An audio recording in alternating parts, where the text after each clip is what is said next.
Hey guys, this is Andrew and you're watching from the Watchtower. This episode I'm going to do today is going to be the history of Batman. Everybody knows Batman. Batman's one of the most widely known superheroes in existence. I mean, he's done everything with TV, movies, and we'll get into that right now. But one of the coolest things about Batman is the fact that he is one of the first superheroes to come out that actually has absolutely no powers. He's just a billionaire, the world's greatest detective, and just an all-around BA mofo. I mean, he is just a badass. And that's one of the greatest things about Batman. I think that's one of the reasons his popularity has never swayed through the years. He's always been one of the top superheroes out there. But to start it off, from the beginning, Batman was created by artist Bob Kane and Bill Finger, and made his first appearance in Detective Comics number 27 in May of 1939. The comic was actually titled The Case of the Chemical Syndicate. Well, his origin story goes that Bruce Wayne was just a young boy when he witnessed his parents murdered right in front of him, which caused him to go off the deep end and train himself body and mind to be able to deliver the justice that was necessary that no one else was going to be able to actually deliver. Even though Batman was introduced in Detective Comics number 27, we actually didn't get his origin story until Detective Comics number 33. And then by the time we had Detective Comics number 38, with the urging of Bill Finger, he actually got Robin was introduced. Because they said that Batman needed a sidekick. I mean, according to Bill Finger, in exact words was, he needed his Watson. So he gave the detective his sidekick, his backup, his Watson. By the 1940s, Batman finally got his own title, which was just titled Batman, number 1. And in this iconic issue, which is one of my personal favorites I would love to own, they actually introduced two of Batman's most famous villains, which is going to be Catwoman and the Joker. I mean, but we all know, especially my generation growing up with the Batman animated series and growing up reading the comics, everyone knows that Batman has some of the most iconic villains in all of comic books.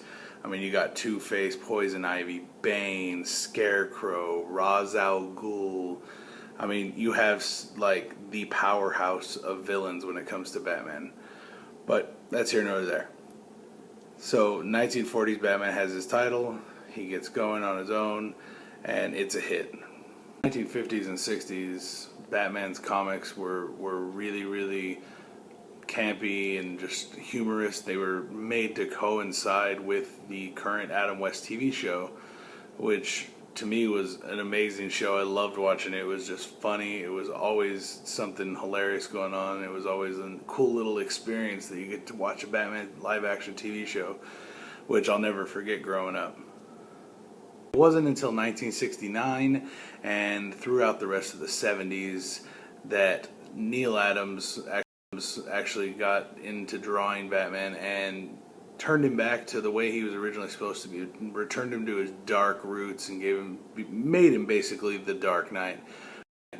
Brought him back into that darker side of Batman, deep into the detective work, and just gave the whole comics back from the campy version of the 50s and 60s into a nice dark version of Batman, which we all know and we all love. The 80s were actually some of the best times for Batman comics in my opinion, and it actually gave birth to some of my favorite comics of all time, and that would be like Frank Miller's The Dark Knight Returns, and I loved the Death in the Family series, and that's actually where Jason Todd, the second Robin, was actually killed, and he was killed by the choice of the public. There was a 1-800 number released that asking fans, would you like to see Jason live or die, and it got voted on by the fans, by the public, by the readers, and Jason Todd actually ended up dying by a mere slight margin of only 26 votes, which I'm glad he died because he later on becomes the Red Hood, and that's one of my favorite comic characters in the Bat family. But I'm going to do a separate video on all the history of the Robins later on. But I also he is probably one of my favorite Robins as well. But I mean, he did die. He did die by the choice of the public, and all in all, it was a great choice.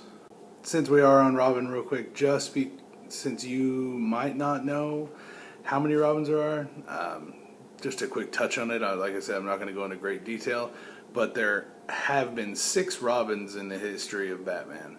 The first one is Dick Grayson, who later becomes Nightwing. Amazing character. You got, like I said, Jason Todd, who later becomes the Red Hood. You have Tim Drake, who later becomes Red Robin. You also have Damian Wayne, which is Bruce Wayne's son, Batman's son himself. You also have Carrie Kelly was a short-lived Robin, and Stephanie Brown was another Robin. Like I said, not into great detail, but just wanted to drop the names that there are 6 different Robins. The 90s and all the way through current comic books, which is the New 52 Batman, were all great books. I mean, ups and downs here and there. There is some art that I wasn't too fond of, but I mean, all in all, you've seen Batman go through his ups, his downs, losing members, gaining new members like Damian. So you've seen the ups and downs of Batman throughout the most current times. If you haven't read the DC New 52 Batman series, please go check it out. It is a great series. I personally love it. I think it's one of the best Batman series I've ever read. It has so many different aspects to Batman that we're not used to normally seeing. But I mean, check it out. It's a great read. You can also check out all the other DC New 52 titles. Personally, I like a lot of them, but Batman is probably one of my favorite of the New 52 titles. With Batman, all in all, being one of the most iconic superheroes of all time, right there, up there next to like Superman and Wolverine. The fact is him being one of the most iconic superheroes of all time. He's also one of the few superheroes that has made it to so many different big screen adaptations, like movies. I just had to talk about him. I mean, it's part of his history. It might not be all comics history, but it is part of his history. So here we go. You got Batman and Batman Returns, which was Michael Keaton. Personally, still my favorite Batman to date. Then it went to Val Kilmer in Batman Forever. Horrible Batman. That's when they started putting nips on the Batman suit. Then it went to George Clooney in Batman and Robin. Don't even get me started on Batman and Robin. Horrible freaking movie. Horrible casting for the villains. But then the most current is the Christopher Nolan trilogy, which is Christian Bale as Batman. And good story. I mean, the first one was good. The second one, Dark Knight, was awesome. Heath Ledger was honestly die-hard performance. Great actor. He will be missed. And I think he'll be known for the Joker from now until forever. Everyone's going to be like, oh, you remember when Heath Ledger played the Joker? Alright, but then they went to The Dark Knight Returns, and I kind of lost it a little bit. I was not pleased with Bane, but that's just my opinion. I mean, if you have a different opinion, let me know in the comment section down below. Feel free, be open, make suggestions. But he's also being portrayed now in the upcoming Batman vs. Superman by Ben Affleck. Ben Affleck is a great actor.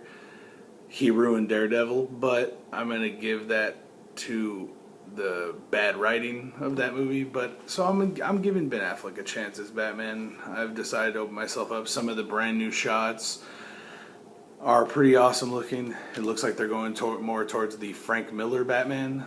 So you get that whole look like the older Batman, beefier arsenal because he's ready to take Superman on fisticuffs. That all in all is the Cape Crusader in a nutshell. He has also spouted off video games, tons of different video game adaptations, animated series. Batman animated series is what I grew up on. But all in all, Batman, like I said, is one of the most iconic superheroes of all time. Let me know in the comment section down below, what was your favorite Batman comic book? of all time, if you had to choose an individual comic or series, what would it be? Also, what was your favorite actor that played Batman so far? We gotta wait for Ben, but what was your favorite Batman actor so far? Leave your comments in the comment section down below. Like and subscribe to the video on Facebook at From the Watchtower.